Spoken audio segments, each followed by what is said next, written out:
Hello Aquarius, and welcome to your August 2025 tarot card reading. We're going to get started with an oracle card to get a sense of the energy you're moving into for August. Chop wood. Okay. Chop wood, carry water. A Zen saying, right? A Zen saying to help us stay present and mindful and centered. I like it. All right, let's see if we can get some additional guidance here from our prepared tarot for August for Aquarius. Here we go. Off to a start. I love the Knight of Swords. He's fast and furious. So when I say I love him, I do. But it can be a mixed bag sometimes. Let's see. We got Two of Cups and we got the Five of Swords in here too. So Six of Wands, the Hermit, Nine of Swords, Seven of Wands, Four of Swords, and the Eight of Swords. Well, you showed up. So the swords are you. These are air signs. And yeah, I'm not surprised. So first of all, because you're hosting, right? You're hosting Pluto. And so that's big energy. And there's always some disruptions, you know, with that power planet for sure. And that it's in your sign, you have a little bit more of a challenge than some of us. So that's first and foremost. We also know that we have a full moon, right, in your sign.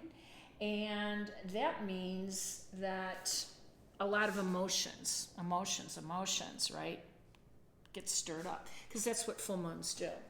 So let's talk first of all about Mercury, though. Mercury is moving direct. So I think a lot of these swords are accurate. Because swords are information, communication, facts.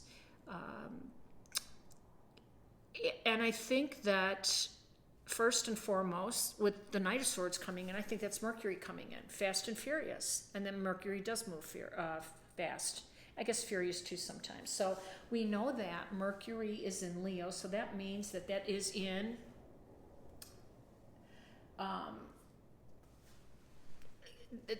that we know that Mercury moving direct in Leo is going to affect you, and that's in your seventh house of relationships.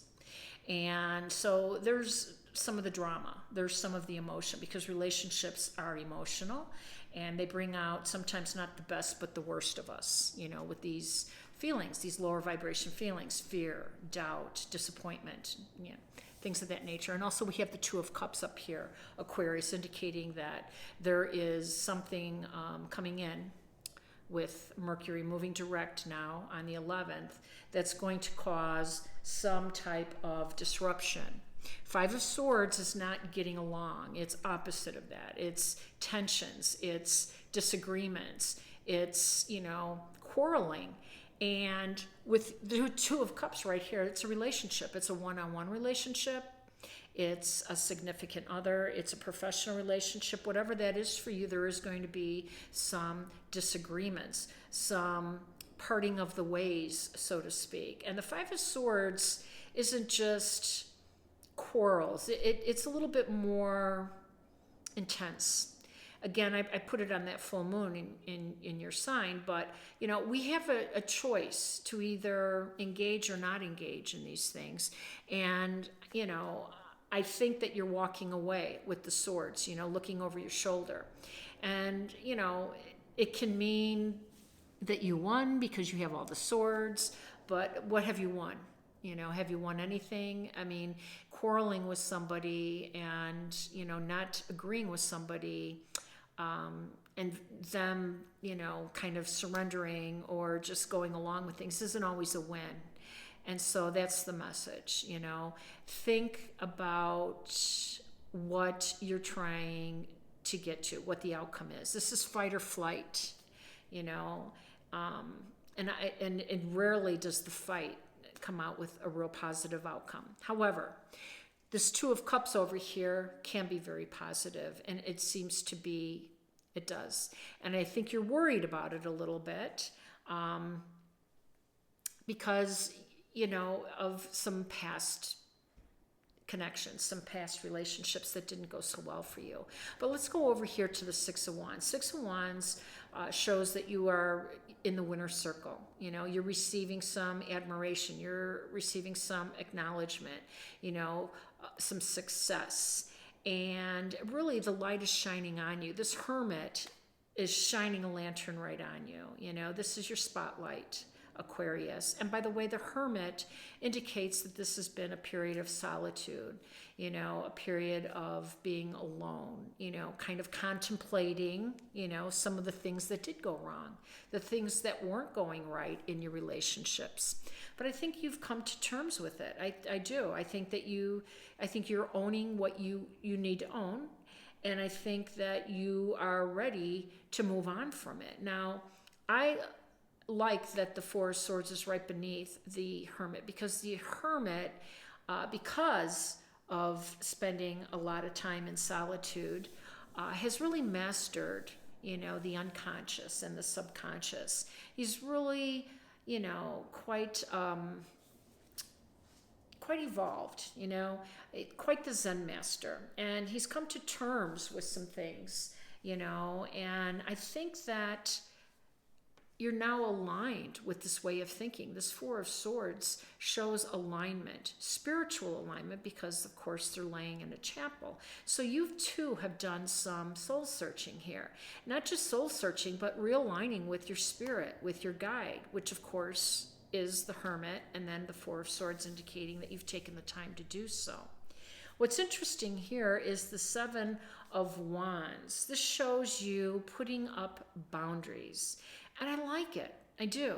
I like it because you're coming off of some disappointment, some unpleasant memories that keep kind of haunting you. And in order to get past that, you realize that you have to change your behavior. It's not going around and around on what they did for me. You're not in the victim role. You don't make a good victim. Not at all, Aquarius. You are a liberator. You are about freedom. This card is freedom. This card is liberation. That is totally your vibe, totally your energy. And you're ready to move forward fast and furious. You're ready to chop wood. Again, chop wood, carry water.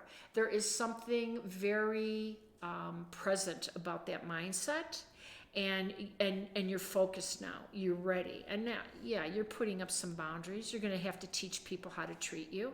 And you're not going to accept anything less. This Eight of Swords energy is where you were tied up, where you were unable to move forward with your plans. So now you're ready.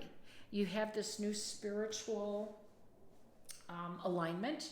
You have Pluto in your first house, who's really asking for complete transformation. So, you know, you're well on your way. This is all part of the things that you have to go through specifically because Pluto is in your first house. So I like this transformation with your one-on-one relationships. I think you're going to find more successful ones in the future as well. Hope it resonated. If it has, please like, share, and subscribe. I am wishing you balance, peace, and harmony. Take care.